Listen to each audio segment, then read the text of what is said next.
MD Joni, আপনার ID থেকে আপনি লিখছেন কোমর ব্যথা হয়ে থাকে, বসলে বেশি সময় আস্তে আস্তে কমে আসে, মেসেজ করলে ভালো লাগে কিন্তু আবার চলে যায়, ব্যথাটা পিঠেও হচ্ছে, মাংসপেশিতে করুন। এটা হচ্ছে মাসেল, অনেক সময় ফাইব্রোসিস হয়ে যায়, শুকিয়ে যায়।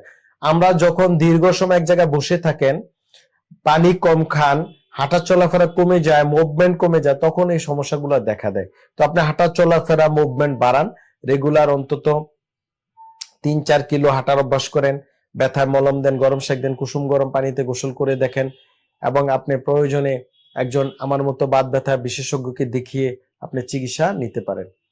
আলমগীর সাহেব টিবির ওষুধ খাচ্ছেন, উপকার পাচ্ছেন না, আপনি একটা এমআরআই ছবিও পাঠিয়েছেন। তো যাই হোক, আপনাকে তো কোনো না কোনো ডাক্তার টিবির ওষুধ দিয়েছে, কতদিন দিয়েছে সেটা শেষ করেন, যেহেতু টিবির ওষুধ খাচ্ছেননি, এবং ডাক্তার সাহেবের সাথে পরামর্শ করেন। যদি সম্ভব হয় আমার সাথে সরাসরি দেখা করলে আমি কোনো চিকিৎসা লাগলে আমি এটা আপনাকে দেওয়ার চেষ্টা করব, তবে টিবির ওষুধ বন্ধ করা ঠিক হবে না যেহেতু খেয়ে যাচ্ছেন। ডিপিআরস লিমিটেড, আস্থা, বিশ্বাস ও নির্ভরতায় অবিচল।